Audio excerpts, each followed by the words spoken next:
Soni Irabor in London. Now, I have been here a few days, and I have seen everything that normally fascinates me when I come to a place like this. I met a young lady, every inch a pretty lady, but I've seen someone who is doing my kind of job, and I was fascinated by the way she handled it. And I asked her if she could be my guest. I'll confess to you that she also asked me if I could be her guest. So we had to do a give and take situation. And I'm very pleased to have one of Nigeria's sharpest presenters in London, although you may not have the privilege of seeing her on her own in a show that she presents, which is called the magazine show. But I'm wanting to share her with you on Soni Irabor Live, and you will soon know why. Her name is Adorah Oleh. Welcome to the program. Thank you very much. It's a pleasure to meet you, Mr. Soni Irabor. Well, I'm honored to feel your presence. And I'll tell you why. Why? When I saw your show and saw the ease with which you did it, Yeah. I said to myself, this lady's better than me, despite of my wealth of experience. So, tell me about the magazine show first. Okay, I've actually been working on the magazine show since a year. It's almost a year now. Since May last year, 2005. It's on Sky, on the Sky Network, on the channel Ben, which stands for Bright Entertainment Network. It's a live 2-hour interactive TV show. 2 hours? Yes, it's 2 hours. Yeah. Wow. No, I got 2, baby. Yeah, I have 2. They offered me 2. At the time, I was worried about it. I was like, oh my goodness, like 2 hours live. What do you do in 2 hours live? But because it's an interactive show, the time goes like that. And sometimes it feels like we need 3 hours with the kind of guests that we have on, the callers that call in with their views. Obviously, Nigerians are very passionate and they're very opinionated.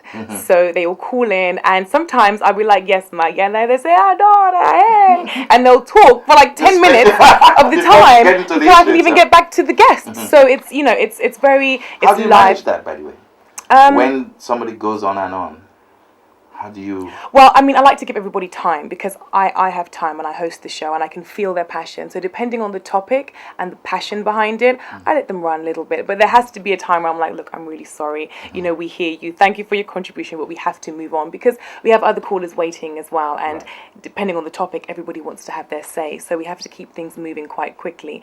But how many guests do you have in a 2-hour show? In the 2-hour show, we have 3 guests. Sometimes, depending on who's in town, we may have 4 guests, even 5, which is the record in 2 hours, which means I'm just constantly talking like this, and I'm talking so fast, and we don't even have a break because we break for music videos and some ads.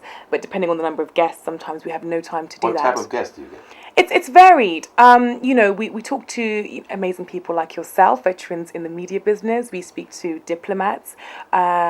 Sort of homegrown Nigerians as well as first-generation Nigerians like myself as well.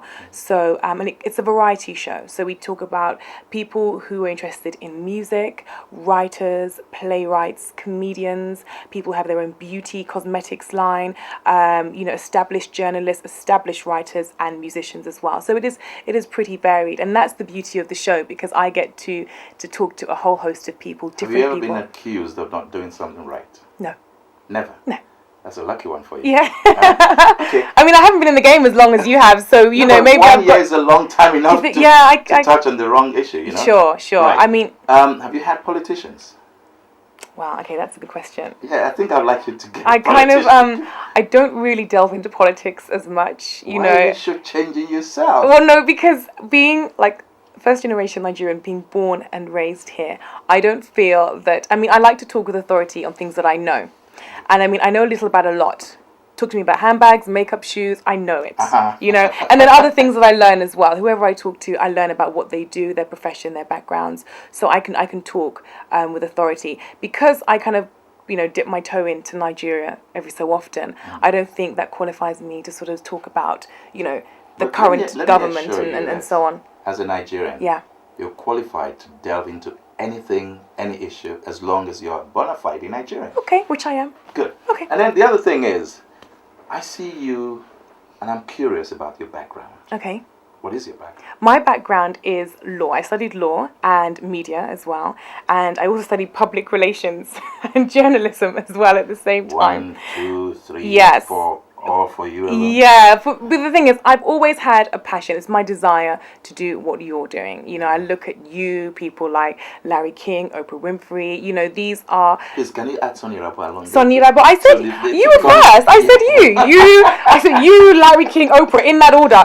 You know, so yeah, so I mean, I look at what you're doing, and I think it's very important. I love to talk and communicate as well. I'm a good communicator, and it really has been my passion as well. And if you reach to a certain standard, you can maybe influence people's lives positively as well. You know, being maybe a well-known face and being able to communicate well.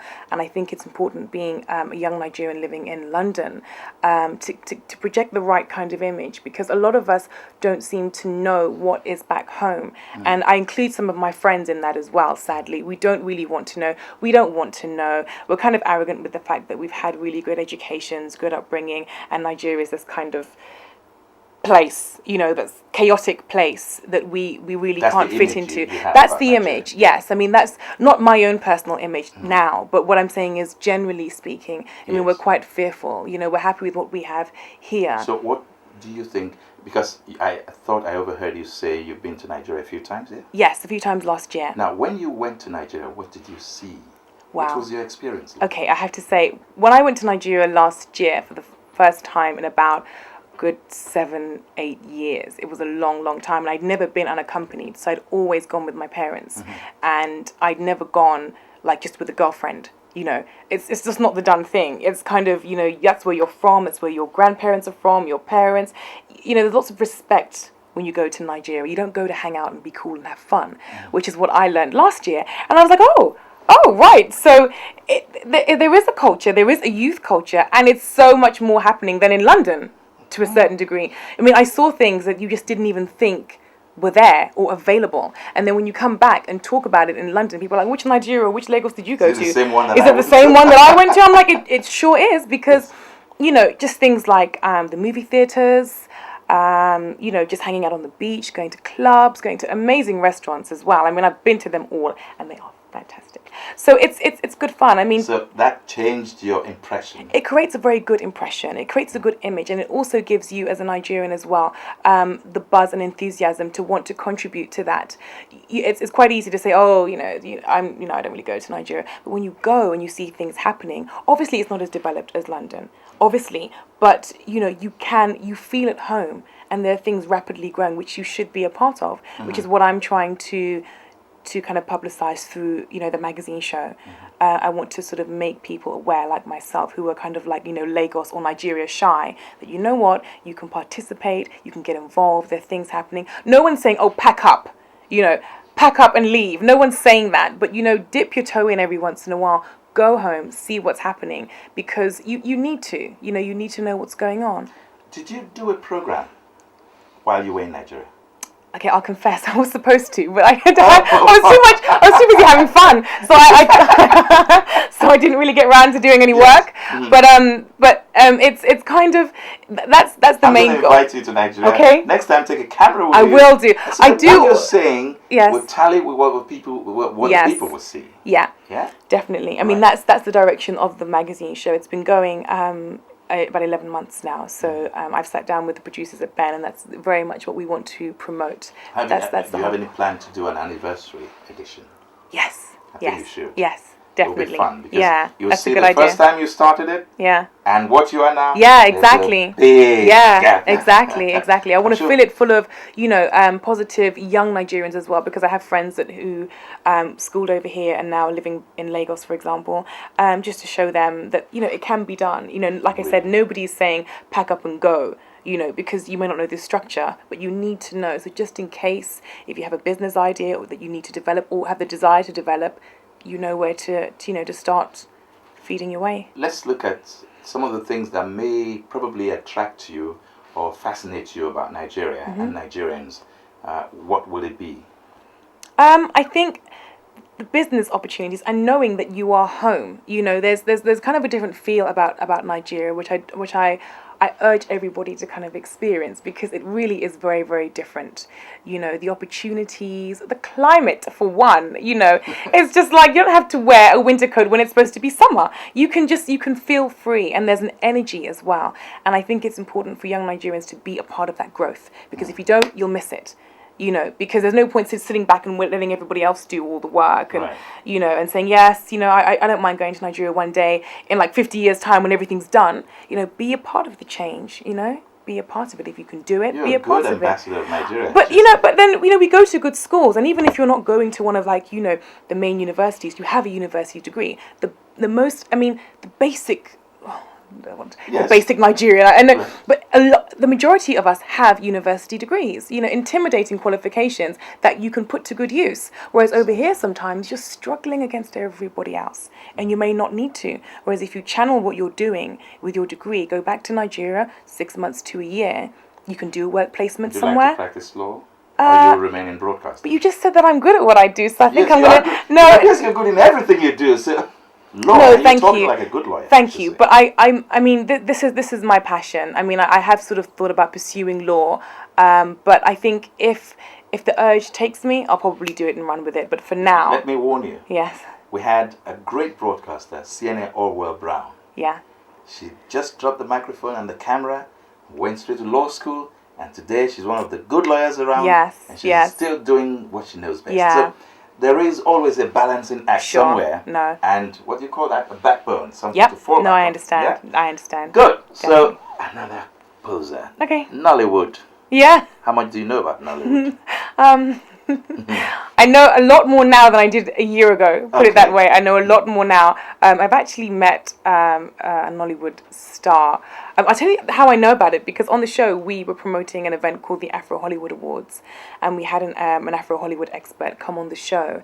And what we were doing, because the show is interactive, we were asking the viewers, vote for your favorite Afro Hollywood star. And they would call in and talk about the stars in a certain category. So we had like A to Z, for example, and each category would be Igbo actresses, and the next one would be famous musicians, and then we would call them out, and then my expert would talk about each individual star and what they've done recently, you know, their bit about their backgrounds, and the callers would love it because they all know about, Yes. you know, Nollywood movies, and they love the actors and actresses. They've been going a long time. So we've had you know, good interaction on that score. So I know a lot more than I did. But have you ever seen a Nigerian movie? Yes. How many have you seen? Okay, I'll spare you that. Okay. What did you feel when you saw it?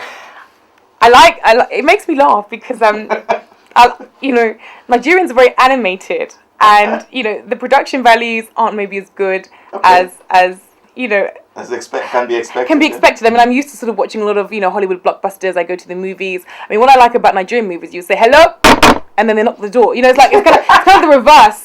But it's very entertaining, and you sort of, you know, you kind of sit back and, you know, just take it for what it is. So this is my home. This huh? is Nigeria. It's fantastic. You just enjoy it. So you know, you don't try and beat them at their own game. You know, just take it in, enjoy, and soak it up. You know, and that's what I like when I watch these films. What about comedy? Now, I'm asking these questions because these are professions Yeah. that wrestled their fate in their hands and came to be what they are today Yes. without seeking loans from the bank, help from government. Yeah. It was just a case of, I know something, let me try it out, and it worked. Yes. Yeah. And the society and the whole continent is exploding with it. Yeah. Of course. Comedy is moving as fast as Nollywood is moving. Yeah. No, definitely. Have you seen a Nigerian comedy? Alibaba? It's funny you said that because I was due. It's quite embarrassing actually. No, it's not. I'm on the show, so I'm interviewing. So I'm going to an ad break, and then I'm saying, yes, don't forget after the break we have Basket Mouth coming on the show. Mouth, yes. We have Basket Mouth, but he didn't turn up. So Ouch. I think he went out the night before, and he, you know, had a really good time in London, and then he failed to come on my show. So he was due to come on, and I was so desperate to interview him, but sadly he didn't make it. So you know, I have issues with Basket Mouth, but I've Did seen. he ever apologize to you? He didn't know. No, I don't know. Okay. My people didn't talk to his people or whatever, but he didn't apologize and he didn't turn up. But I've seen some stuff that he's done on Ben, some of the stand up stuff that he's done. So, judging from that, what do you think? He's good. He's very funny. He's funny. I have to concentrate and listen just so I don't miss the punchline sometimes. Yes. But it's very funny, and because the jokes are obviously not in the same format. Now, there's something you just said that fascinates me again. Yeah. You had to concentrate and listen. Yes.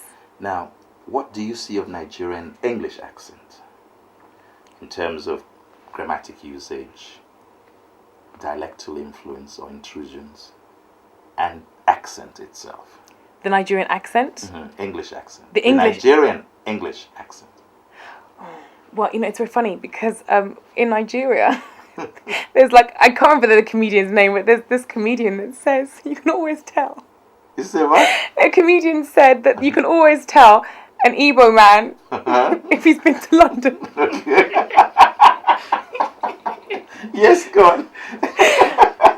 Because he comes back talking like the Queen's English, and when he left, he was hard. He was really talking real hard Nigerian. And when he comes back, he's oh hello, I am from London, and it's quite comical. So you can always tell. I mean, that was just a running joke, but But that was the reality. Is that true? Many people are like that. Really? Yeah. Yeah. So I mean, it's quite amusing, but yeah. So there's this show going on in Lagos now. Yeah. It's called the Big Brother Nigeria. We have Big Brother Nigeria. In fact, I saw Big Brother Africa actually. Oh, you did? Yes. Okay. A few years ago. Yeah. There's Big Brother Nigeria going on now. If you go on the website, www.bigbrothernigeria.com. Yes. I'm sure you'll get some information. Oh wow! Okay. But then there's this young lady, Ife is her name. Yeah. The housemates, as they call them. Yeah. We could hear them gossiping at some point. One or two of them saying, Ife has this fake accent. She's doing American. and then the next thing I saw was a scroll message saying, I don't know whether Ife has American, British, American English or Jamaican or whatever Nigerian accent. Yes. Which one does she have? Yeah. Now that's the kind of thing. Ife, unfortunately, probably doesn't mean the way she sounds. But the truth is, there's some kind of psychological implication or influence in the way they want to sound. Sure. I want to sound British or English. Yes. And some Nigerians are like that. Yeah. But Nigeria is a potpourri of all kinds of English accents. So that's why I asked you. Yeah. I tell you something. I mean, it's as the older that I've got, I've learned to appreciate, the Nigerian accent, really, because it's weird going to school here. Sometimes you're not even allowed to feel proud that you're a Nigerian, I remember sort of thinking, going back to school, saying that, you're black, that's fine, but you're not African, you don't look African. And so then you kind of have complexes as you're growing up. You go to maybe a predominantly white school, for example. There's kind of a complex, and there's issues that you have to deal with. Now that I'm older, and obviously, working on the magazine show on Ben Television and having a whole host of Nigerianisms around me, I love it. I mean, I urge everybody to embrace it because that's who we are. Sadly, my thing is, and I'll go to Lagos and I don't even put it on as strong as I would like to because I want to kind of feel part. But Can then you speak Pidgin English?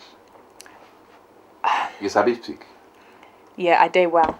You do well? Yeah, sure. Yeah, that one not bad now. Yeah, so, I'm working on it. At this point, we're going to take a short break as I'm sure you already are wondering, maybe agreeing with me that this is one exciting guest. We'll be back after the break.